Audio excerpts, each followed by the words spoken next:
The humid New Orleans night pulsed with unease, shadows stretched from every gas lamp hiding secrets in their depths. The Axeman. Just whispering the name sent shivers down spines.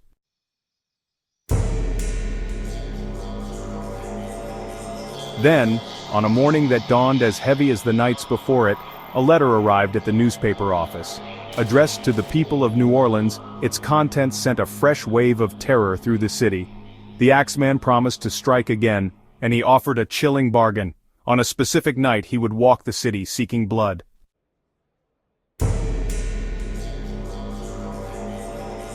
New Orleans in the early 1900s was a city of contrasts. Jazz music, born in the back alleys and bordellos of the city, spilled out into the streets, an intoxicating soundtrack to life.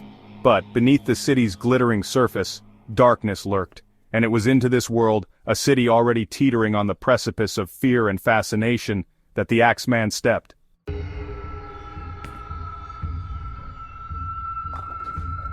The first attacks were swift, brutal, and seemingly random. The victims, mostly Italian grocers, were attacked in their homes often as they slept. The police, overwhelmed and baffled, struggled to find a pattern, a motive, anything that would lead them to the killer.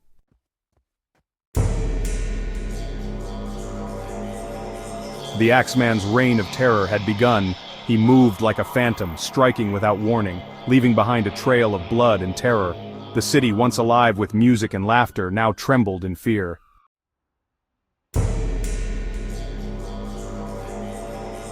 The humid air hung heavy over New Orleans, thick with fear and apprehension.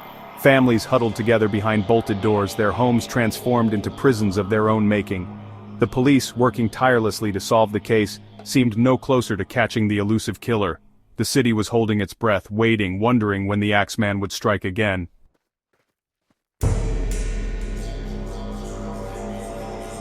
The Axeman's attacks, while seemingly random, shared a chilling signature. The victims were often attacked in their homes, their doors splintered open by the brute force of the Axeman's weapon. He wasn't interested in material possessions or settling old scores.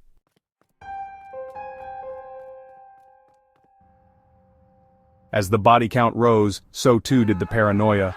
Rumors spread like wildfire, each more outlandish than the last. The Axeman had cast a long shadow over New Orleans, plunging the city into a darkness far deeper than any it had ever known.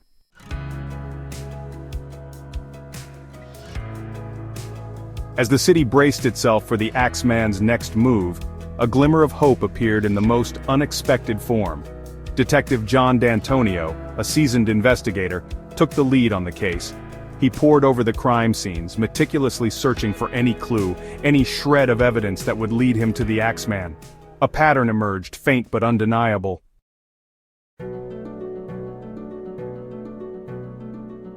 On a bleak March morning in 1919, a letter, as chilling as the humid New Orleans air itself, arrived at the doorstep of the New Orleans Times-Picayune. Addressed to esteemed mortal, the letter bore no signature, only a chilling salutation: the Axeman. The Axeman, in a twisted display of power, offered the city a macabre proposition. On a specific night, the 19th of March, he would once again walk the city's streets, his axe thirsty for blood.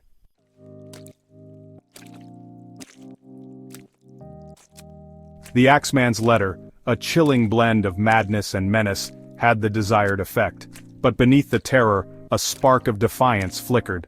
The people of New Orleans, known for their resilience and their love of a good time, faced a horrific dilemma: cower in fear or fight back with the one weapon the Axeman claimed to respect: jazz.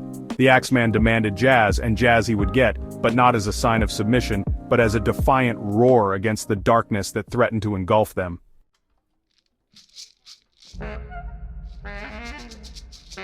The sun dipped below the horizon, painting the sky in hues of blood orange and bruised purple, an eerie backdrop to the night of defiance that lay ahead. As darkness descended upon New Orleans, a city poised on the edge of a knife, the first notes of jazz, defiant and exhilarating, pierced the oppressive silence. From the smallest honky-tonks to the grandest ballrooms, music poured out, a vibrant, intoxicating symphony of defiance. For one unforgettable night, jazz, born in the back alleys and bordellos of New Orleans, became the city's shield and its sword, a beacon of hope in the face of unspeakable terror.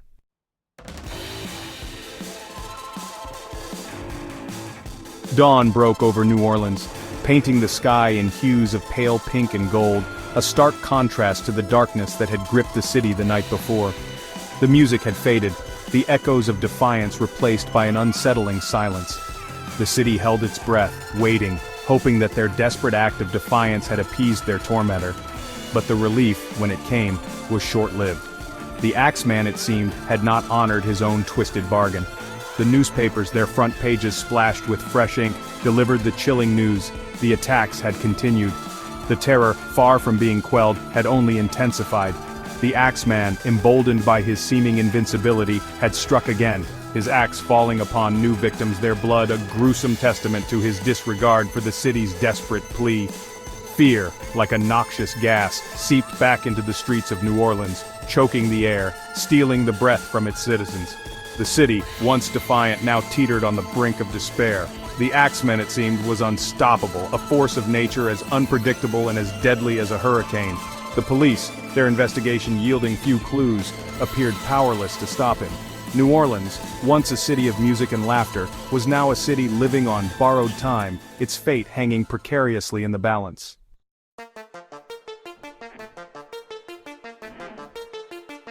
The Axeman's reign of terror, a chilling blend of brutality and bizarre pronouncements, ignited a firestorm of speculation in New Orleans. Theories, as numerous as the gaslights that illuminated the city's darkened streets, swirled through the French Quarter, each more outlandish than the last, reflecting the fear and uncertainty that had gripped the city. Some whispered of ancient curses, their voices hushed as they spoke of voodoo rituals gone wrong, of spirits angered by the city's carefree embrace of pleasure and sin. Others, their eyes wide with fear, spun tales of secret societies, their shadowy figures lurking in the city's underbelly, orchestrating the attacks as part of a sinister plot. Saloons, once filled with the joyous cacophony of jazz, became breeding grounds for conspiracy theories. Over glasses of illicit liquor, patrons, their faces etched with fear and suspicion, traded rumors like currency. The Axeman, they whispered, was a shapeshifter, a demonic entity that could assume any form, moving unseen through the city's labyrinthine streets. The newspapers, their pages filled with lurid accounts of the Axeman's crimes, only added fuel to the fire.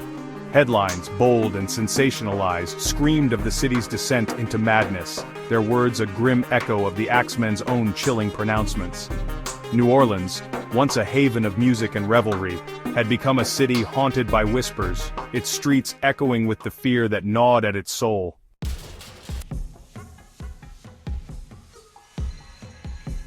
Detective D'Antonio, a man of logic and reason, remained unmoved by the wave of speculation that washed over New Orleans. While the city indulged in its collective paranoia, D'Antonio, his eyes fixed on the tangible evidence, meticulously pursued every lead. His investigation a beacon of order in a city teetering on the brink of chaos.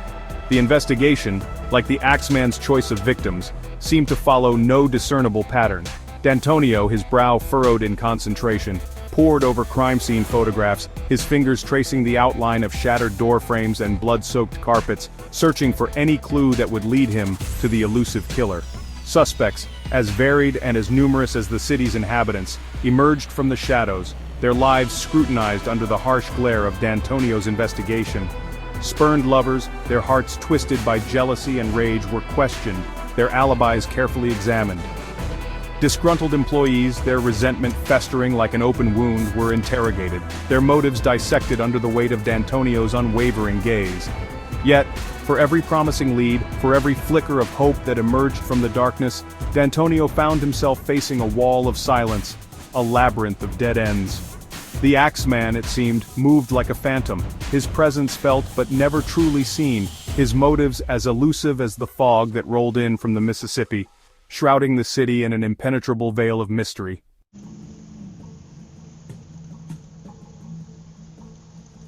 The Axeman's reign of terror faded into New Orleans history, leaving a legacy of fear and unanswered questions. Theories persisted, whispered in dimly lit bars and passed down like grim fairy tales. Some believed he was a real person, a monster who vanished into thin air. Others embraced supernatural explanations, seeing him as a demonic entity. The Axeman remains a chilling testament to the enduring power of fear.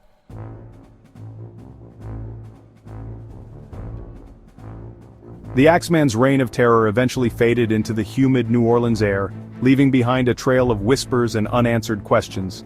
The attacks, once a chillingly regular occurrence, ceased as abruptly as they had begun. Life in New Orleans, resilient as ever, slowly returned to a semblance of normalcy. The music played on, a little more subdued perhaps, a little more aware of the darkness that lurked beneath the surface. But the Axeman's presence lingered, a ghost in the machine of the city's collective memory.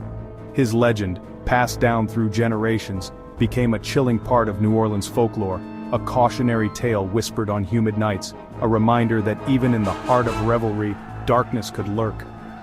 Theories about his identity continued to swirl, each retelling adding a new layer of intrigue to the mystery. Was he a cunning criminal who had vanished into the night, his crimes unpunished?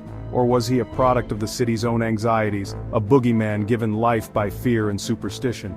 The answer, elusive as ever, remained lost in the passage of time. The Axeman's true identity, like his motives, became a subject of endless debate, a puzzle with missing pieces, a mystery that refused to be solved.